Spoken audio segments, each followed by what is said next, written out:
Bhagavad Gita as it is. Introduction.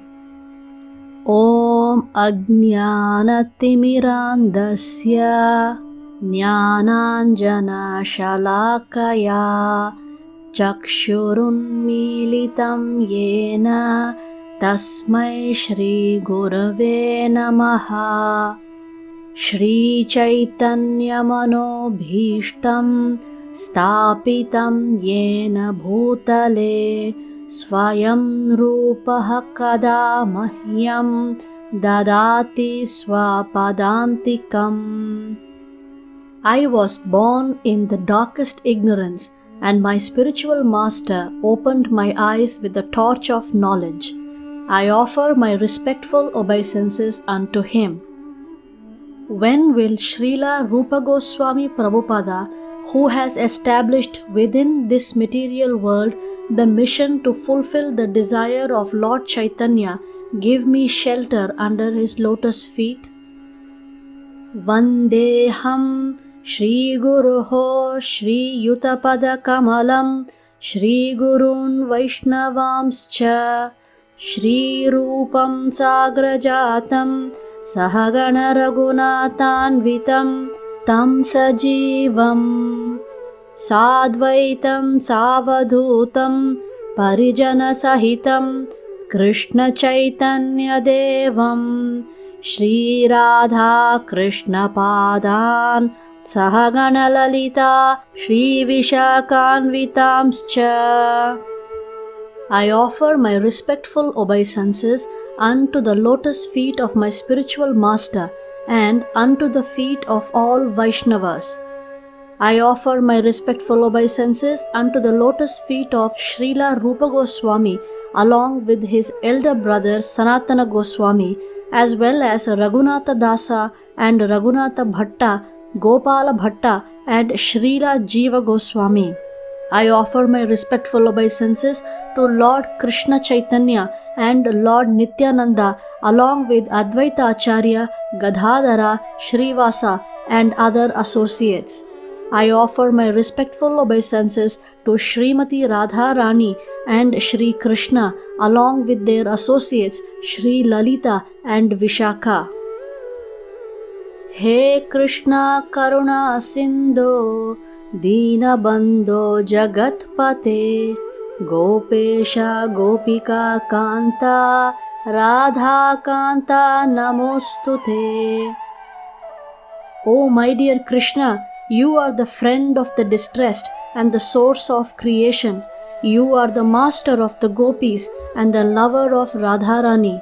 I offer my respectful obeisances unto you.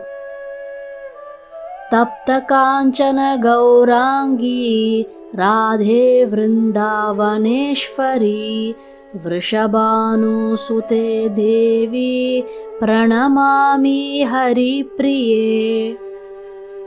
I offer my respects to Radharani, whose bodily complexion is like molten gold and who is the queen of Vrindavana. You are the daughter of King Vrishabhanu and you are very dear to Lord Krishna. Vancha kalpatarubhyascha kripa sindubhya evacha patitanam pavanebhyo vaishnavebhyo namo namaha. I offer my respectful obeisances unto all the Vaishnava devotees of the Lord who can fulfill the desires of everyone just like desire trees and who are full of compassion for the fallen souls. Shri Krishna Chaitanya Prabho Nityananda Shri Advaita Gadadhara Shri Vasadi Gaura Bhakta Vrinda. I offer my obeisances to Shri Krishna Chaitanya, Prabhu Nityananda, Shri Advaita, Gadadhara, Srivasa and all others in the line of devotion. Hare Krishna, Krishna Krishna, Hare Hare, Hare Rama, Rama Rama, Hare Hare. Bhagavad Gita is also known as Gita Upanishad. It is the essence of Vedic knowledge and one of the most important Upanishads in Vedic literature.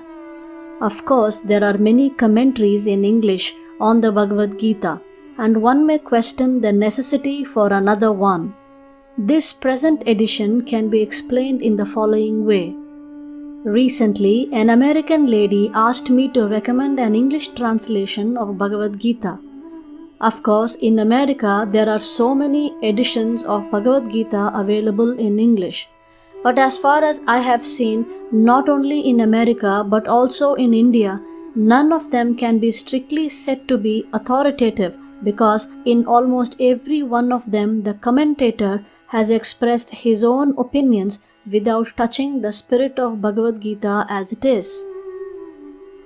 The spirit of Bhagavad Gita is mentioned in Bhagavad Gita itself.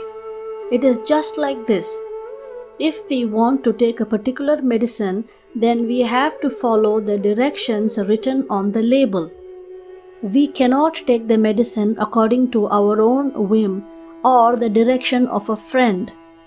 It must be taken according to the directions on the label or the directions given by a physician.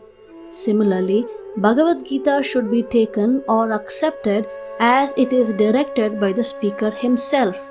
The speaker of Bhagavad Gita is Lord Shri Krishna.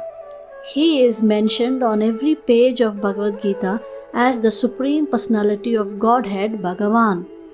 Of course, the word Bhagavan sometimes refers to any powerful person or any powerful demigod, and certainly here Bhagavan designates Lord Shri Krishna as a great personality. But at the same time, we should know that Lord Shri Krishna is the Supreme Personality of Godhead, as is confirmed by all great acharyas, spiritual masters like Sankaracharya, Ramanujacharya, Madhvacharya, Nimbarka Swami, Sri Chaitanya Mahaprabhu, and many other authorities of Vedic knowledge in India.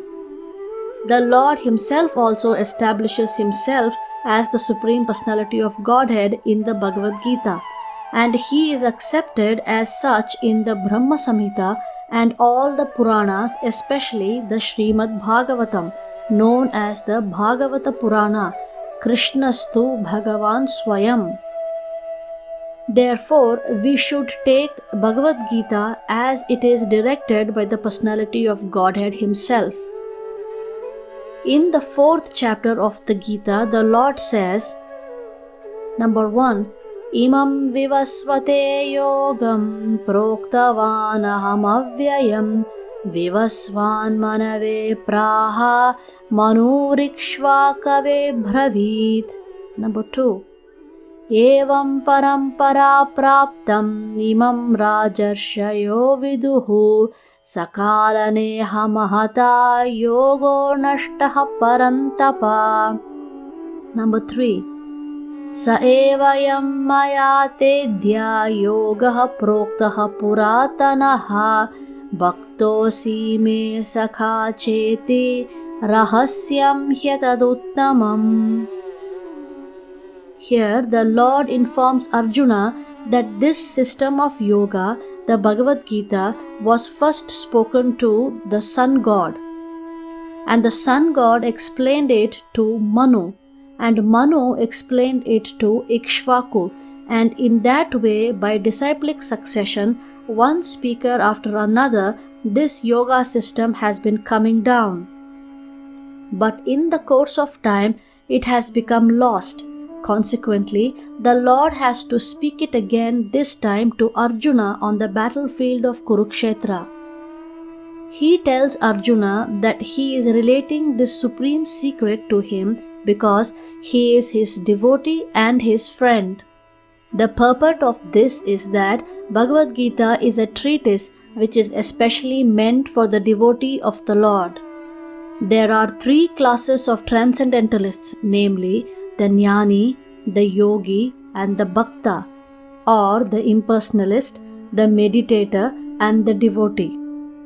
Here, the Lord clearly tells Arjuna that he is making him the first receiver of a new parampara, disciplic succession, because the old succession was broken. It was the Lord's wish, therefore, to establish another parampara in the same line of thought that was coming down from the Sun God to others, and it was his wish that his teaching be distributed anew by Arjuna. He wanted Arjuna to become the authority in understanding the Bhagavad Gita. So we see that Bhagavad Gita is instructed to Arjuna, especially because Arjuna was a devotee of the Lord, a direct student of Krishna, and his intimate friend. Therefore, Bhagavad Gita is best understood by a person who has qualities similar to Arjuna's. That is to say, he must be a devotee in a direct relationship with the Lord. As soon as one becomes a devotee of the Lord, he also has a direct relationship with the Lord. That is a very elaborate subject matter, but briefly it can be stated that a devotee is in a relationship with the Supreme Personality of Godhead in one of the 5 different ways. Number 1, one may be a devotee in a passive state. 2, one may be a devotee in an active state. 3, one may be a devotee as a friend. 4, one may be a devotee as a parent. 5, one may be a devotee as a conjugal lover. Arjuna was in a relationship with the Lord as friend. Of course, there is a gulf of difference between this friendship and the friendship found in the material world. This is transcendental friendship which cannot be had by everyone. Of course, everyone has a particular relationship with the Lord, and that relationship is evoked by the perfection of devotional service. But in the present status of our life, we have not only forgotten the Supreme Lord, but we have forgotten our eternal relationship with the Lord. Every living being out of many billions and trillions of living beings has a particular relationship with the Lord eternally. That is called Swarupa. By the process of devotional service, one can revive that Swarupa, and that stage is called Swarupa Siddhi, perfection of one's constitutional position.